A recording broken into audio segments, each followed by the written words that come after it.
साथियों, जय श्री कृष्ण, राधे राधे, ओम नमः शिवाय, हर हर महादेव। आज आपके सामने फिर प्रस्तुत हूँ मिथुन राशि के भविष्यफल के साथ। साप्ताहिक भविष्यफल ये जो है मार्च महीने का दूसरा सप्ताह। साथियों, पहले सप्ताह का भविष्यफल मैं पहले दे चुका हूँ और ये दूसरे सप्ताह का भविष्यफल आपके सामने प्रस्तुत कर रहा हूँ।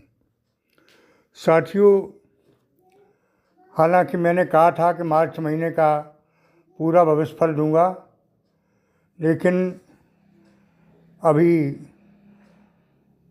इस सप्ताह के बाद फिर आगे देता हूँ, क्योंकि 7 तारीख से यानी 7 मार्च 2024 से ग्रहों का विशेष परिवर्तन हो रहा है। तो ये विशेष परिवर्तन ग्रहों का आपके जीवन में क्या प्रभाव डालेगा, इसके संबंध में चर्चा करते हैं।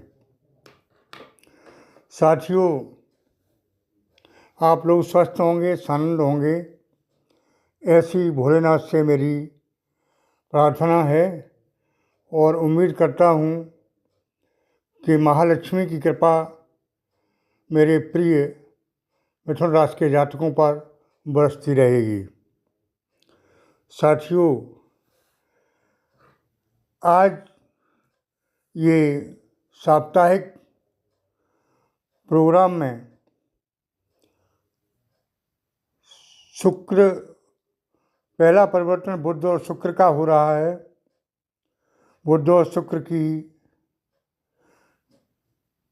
बुध और राहु की युति बन रही है और दूसरा परिवर्तन शुक्र और शनि का हो रहा है।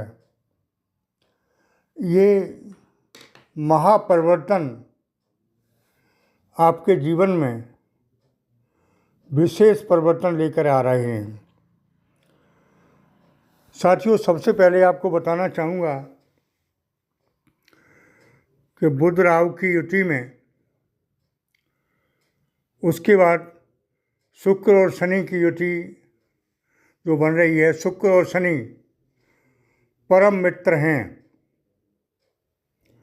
और शुक्र जो है शनि के घर में प्रवेश कर रहे हैं परिवर्तित होके। तो ये युति आपके जीवन में विशेष कुछ लेकर आ रही है।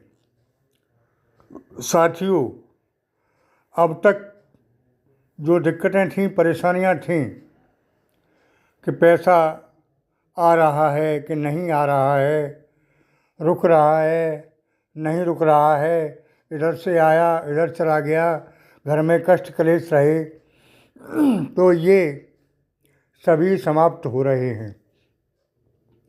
मार्च का ये दूसरा सप्ताह आपके जीवन में बहुत कुछ चेंज लेकर आ रहा है। ये परिवर्तन आपको बहुत दिनों के बाद दिखाई देंगे।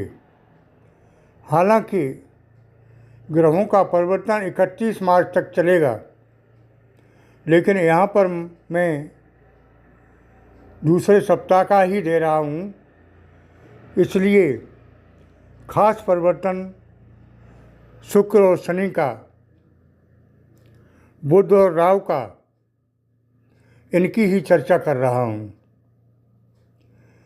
ये परिवर्तन आपके जीवन में क्या लाएंगे?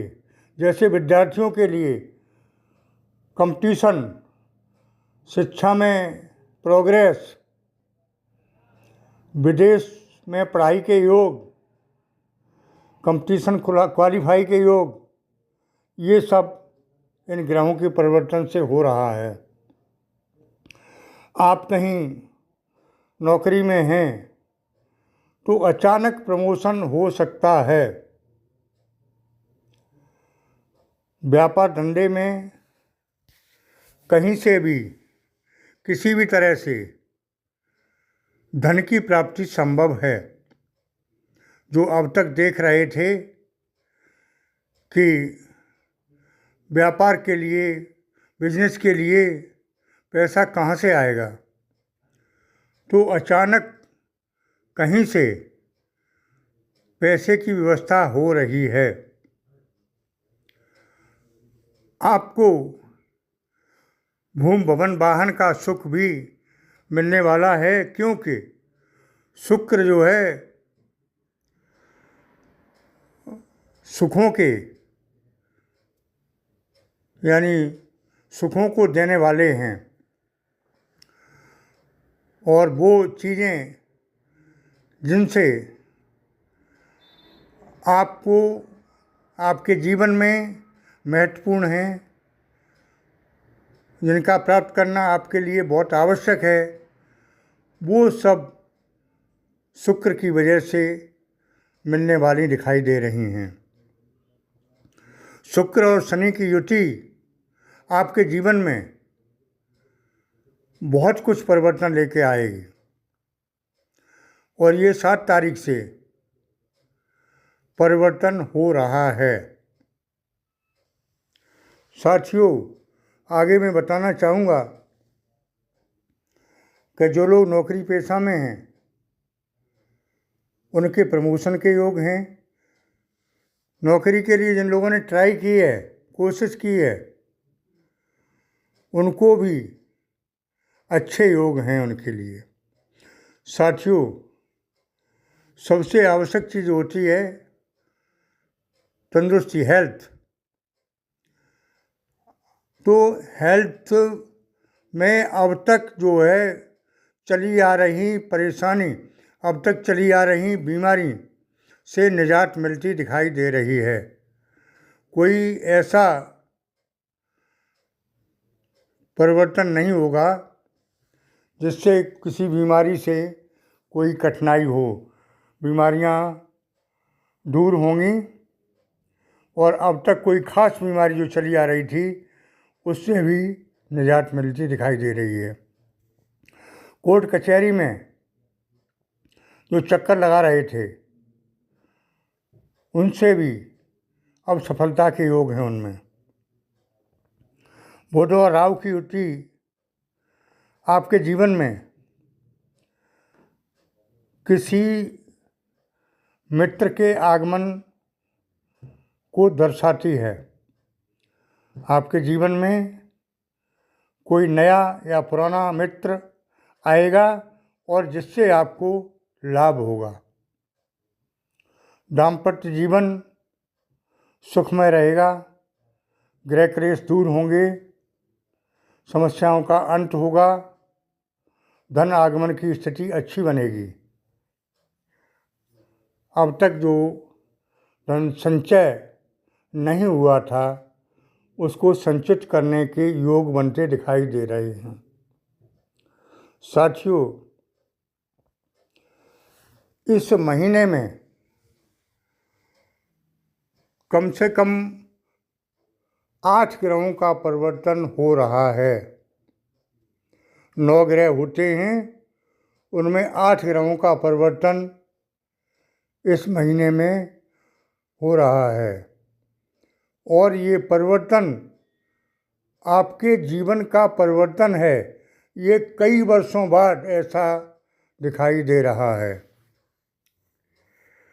साथियों, अगर व्यापार धंधे की बात करें तो सुचारू रूप से अच्छे चलने लगेंगे। कम्युनिकेशन या आपका सोशल मीडिया, विदेशों से धन लाभ के योग बनते दिखाई दे रहे हैं।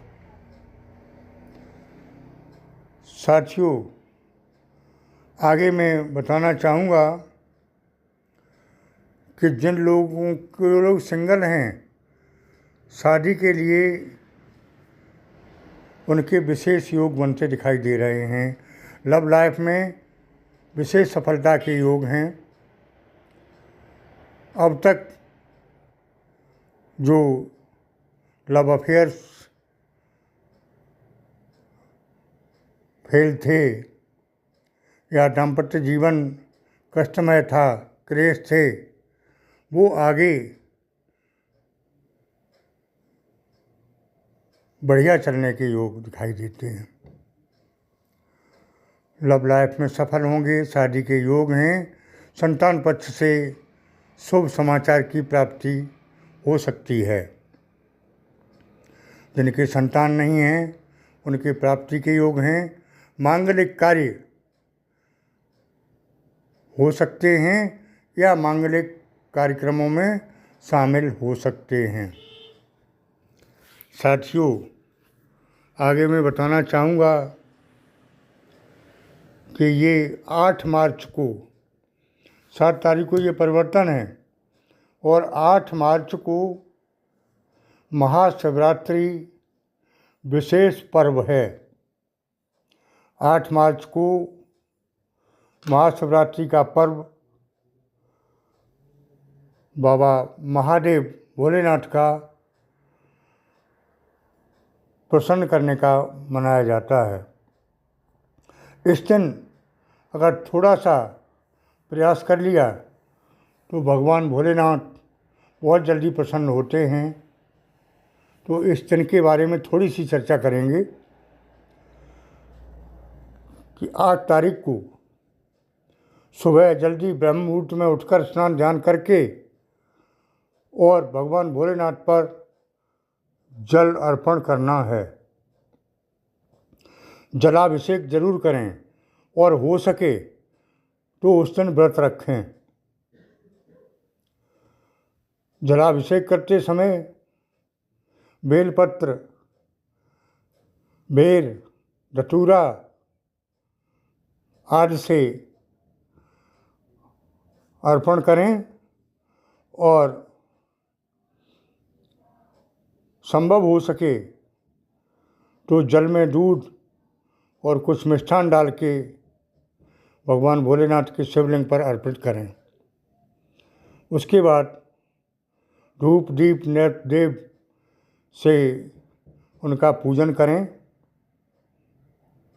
हवन करें और पूरे दिन व्रत रह के ध्यान करें।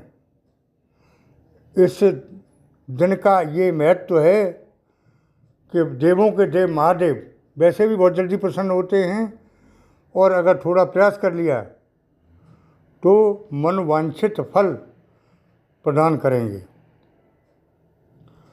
साथियों, मेरे आश्रम पर भी ये प्रोग्राम रहेगा, पूजा पाठ रहेगा, हवन यज्ञ चलेगा।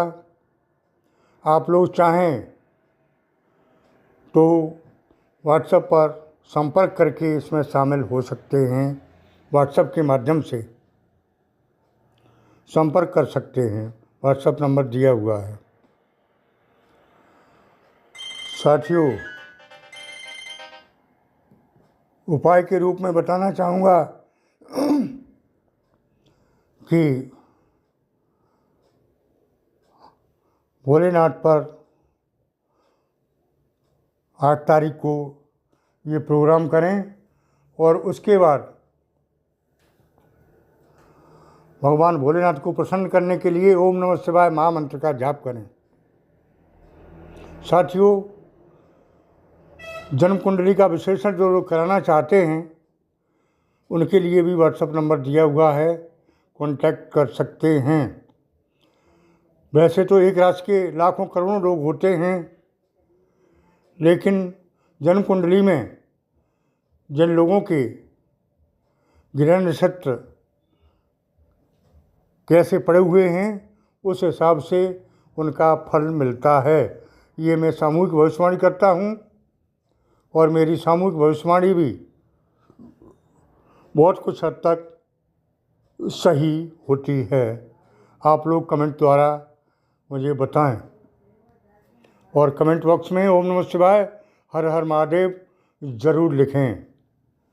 इससे क्या होता है कि ओम नमः शिवाय महामंत्र मैं बता रहा हूँ, मुझे बताने का फल मिलेगा, आप लिखेंगे लिखने का फल मिलेगा, जो पढ़ेगा उसको पढ़ने का फल मिलेगा। ये महामंत्र है, इसको ज़रूर कमेंट बॉक्स में लिखें। धन्यवाद।